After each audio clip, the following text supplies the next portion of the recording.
La Cour de cassation vient de condamner ce mardi 2 septembre 2025 Constant Mutamba, l'ancien ministre de la Justice, à 3 ans de travaux forcés et pour les détournements de fonds loués à la construction de la prison de Kisangani. Encore des armes et munitions ont été déposées par les éléments de la CPR Zahir allié du M23 à la suite des pressions militaires exercées sur cette rébellion.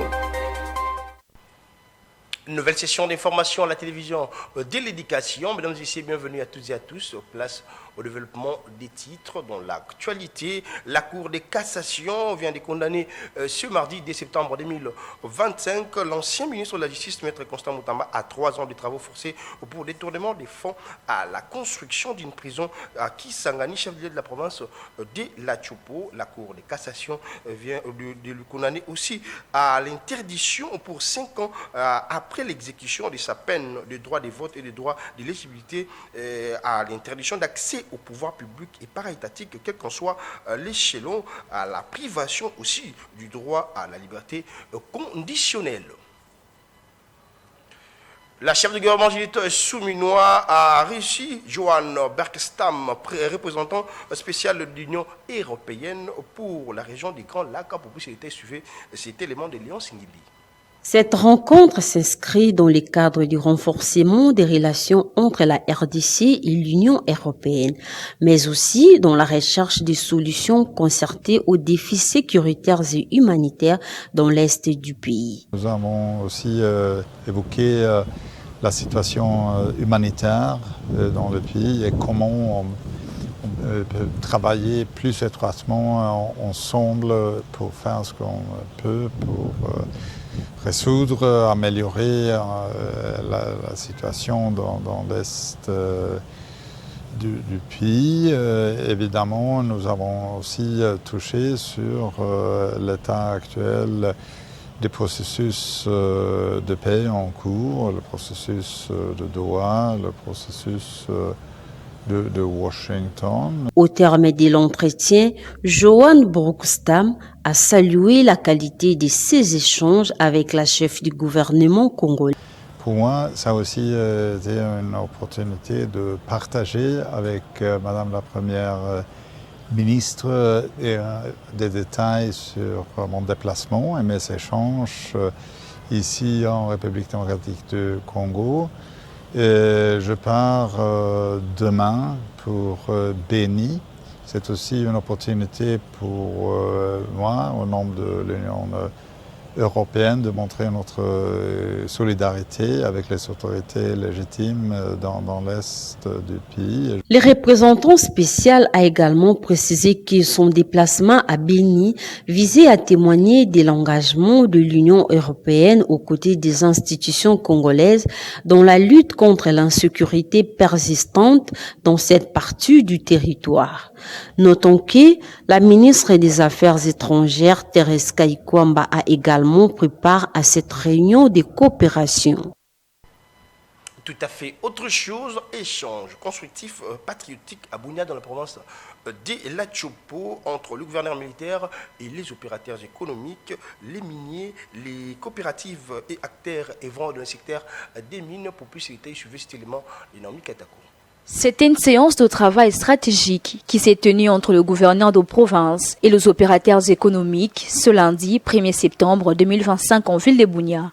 Une réunion d'harmonisation au cours de laquelle les participants ont passé au peigne fin toutes les questions liées à ces secteurs en Ituri. Un secteur entaché de nombreux défis. Comme un père, ce cadre d'échange a permis au gouverneur de province de recadrer, ajuster et corriger certaines réalités en vue de la relance de ce domaine. Pour ces opérateurs économiques, cette rencontre valait son pesant d'or. L'autorité nous a appelés pour harmoniser parce qu'il y a eu au niveau de Mabanga partout là. Ils ont arrêté le travail. C'est pourquoi l'autorité nous a appelés pour harmoniser comment est-ce qu'on devait travailler. Mais aussi la fiabilité des coopératives dans les déclarations, dans les machines qu'ils possèdent, dans les paiements des taxes.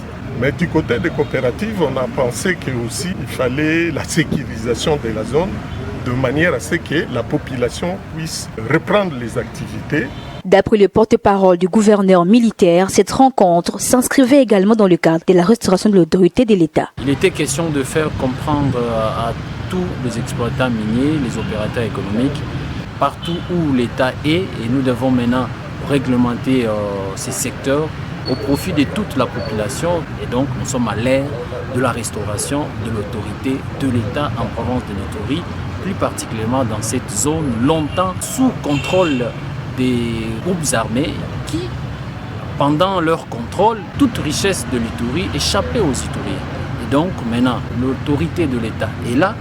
La richesse de l'Ituri doit profiter maintenant aux Ituriens. Rappelons qu'au cours de cette réunion, l'autorité provinciale a également rassuré la sécurisation des carrés miniers et des acteurs œuvrant dans ces secteurs pour l'émergence de l'Ituri. Toujours en Ituri, comme annoncé au sommaire, encore des armes et munitions qui ont été déposées par les éléments des CRP alliés du AM23 à la suite des pressions militaires exercées sur cette rébellion au village Nondi en territoire de Djougou. Ces milices ont remis les armes et munitions suite à l'appel du commandant des opérations et gouverneur militaire de l'Ituri, le lieutenant-général Luboyan Kachama Johnny. Encore une fois, suivez cet élément dans Mikadago. Cette énième remise d'armes a été faite par les porte-paroles de ces mouvements à Nizi. Nous sommes en territoire d'Ndjougou. Nous avons 11 armes AK-47 et 7 chargeurs vides que nous avons remis. Si tu sais que tu étais l'un des éléments de l'autodéfense axe Nizi, partout où tu te retrouves, viens déposer ton arme. C'est une occasion de profiter de cette grâce qu'on nous a accordée. Vous n'avez plus à faire maintenant avec cette arme. L'armée qui continue à sensibiliser les détenteurs illégaux d'armes reste engagée dans les opérations militaires selon les instructions du commandant suprême et chef de l'État, Félix Antoine Tshisekedi Tshilombo. Nous continuons à sensibiliser les détenteurs illégaux d'armes d'adhérer au processus de désarmement.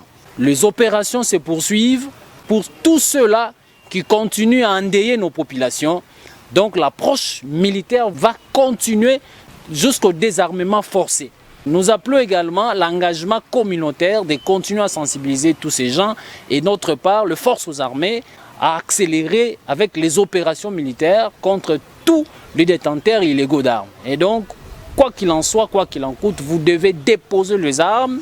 Aujourd'hui, les opérations militaires se poursuivent sur l'ensemble de la province de l'Ituri contre les groupes armés hostiles au processus de paix, également sur le littoral du lac Albert, dans la chefferie de Bahema-Banyuagui, où les forces armées restaurent centimètre par centimètre l'autorité de l'État.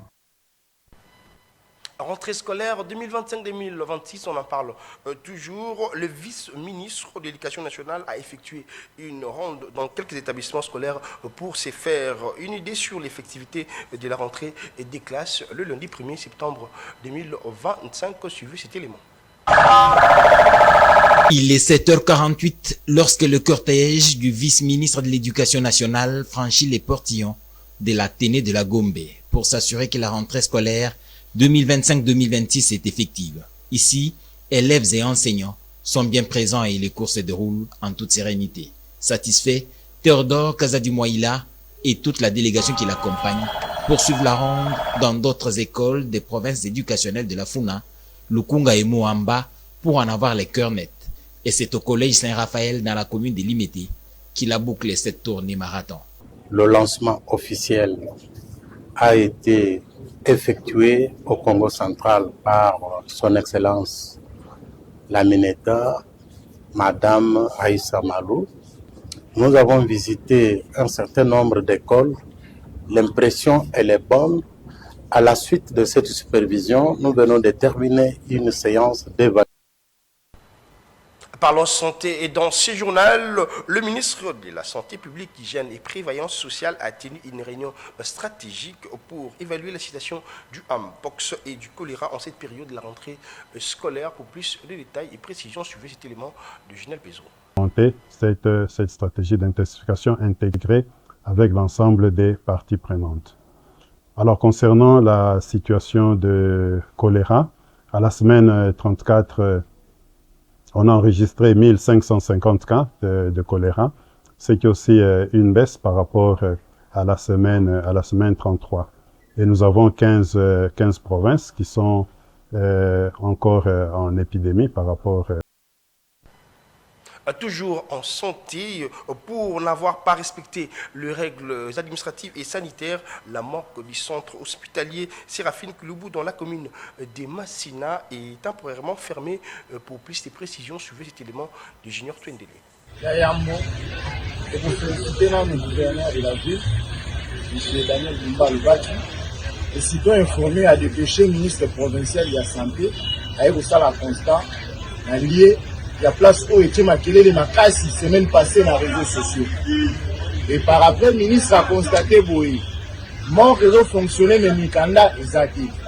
Et bazo remplir les normes. Et on a un ministre local expert a vu décision ya kokanga mort. Mais ailleurs ici bango boyi. Ils ont des conditions où il faut remplir. Ceux qui vont remplir yango ne mort de fondement. Ils ont Bidembeo, ils ont Kati. Le ministre a pris décision, il y a en attendant, bango va remplir la formalité nyonso. On a bana masina, mort que na biso ezali, mais toye bisika ka ba propriétaire va remplir la formalité au ministre ya sengi. On a préserver paix santé ya batu. Au ministre étant que expert a constaté n'enge mort que zaboué. Ils ont provoqué des sous maladie. Exemple, le la place de Vandiawa, Maï Oyo Basokola Rabibembe et Zalakawa. Sokotali Mupanzi Bazolamba. Sokotali Mupanzi Banda Kwezali. Yango ministre a fait si bango ba norme Oyo, il faut pas respecter. Tout à fait. Autre chose, l'Église du Réveil du Congo préconise que le dialogue national inclusif soit organisé après la conclusion des accords de Washington et Doha. La position a été exprimée par le président de cette plateforme de confession religieuse. Suivez, il est au micro de Sarah Kindela.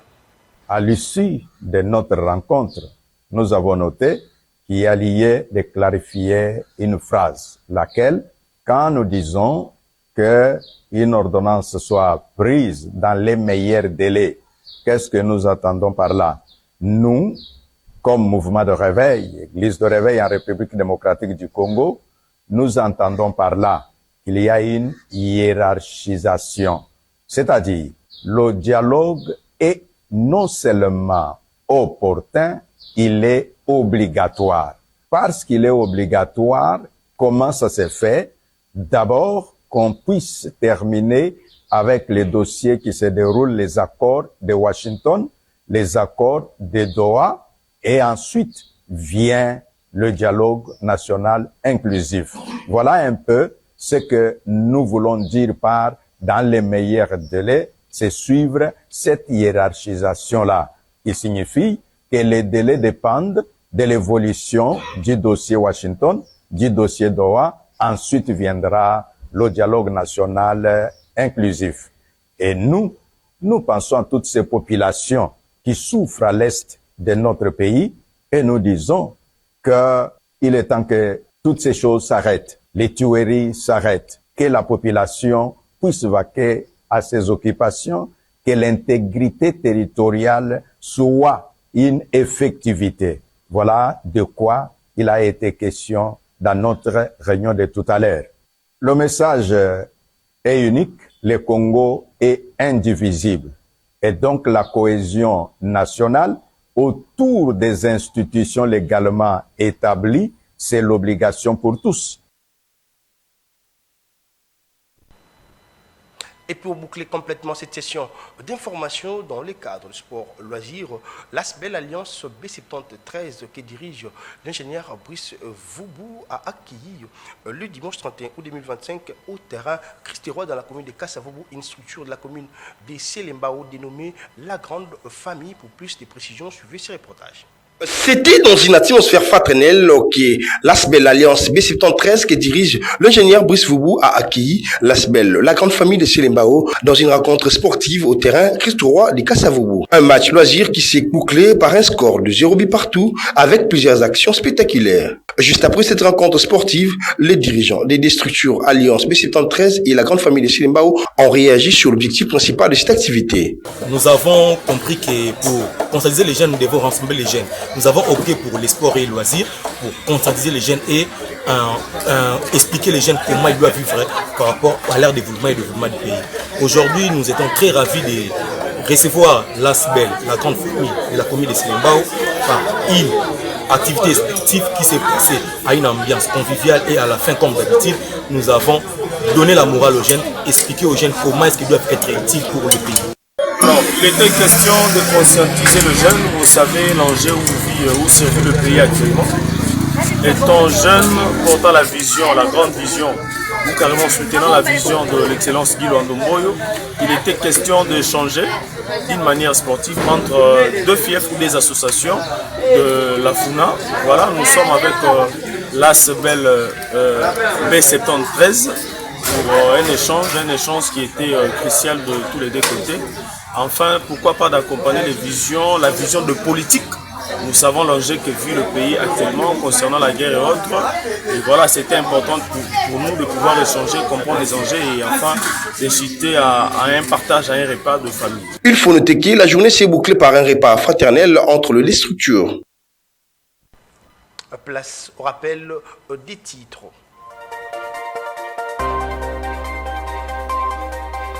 Vous avez suivi dans ce journal la Cour de cassation qui vient de condamner le mardi 2 septembre 2025 Constant Moutamba, l'ancien ministre de la Justice, à 3 ans de travaux forcés pour le détournement de fonds alloués à la construction d'une prison à Kisangani. Mais aussi encore des armes et munitions qui ont été déposées par les éléments de la CRP Zahir allié du M23 à la suite des pressions militaires exercées sur cette rébellion.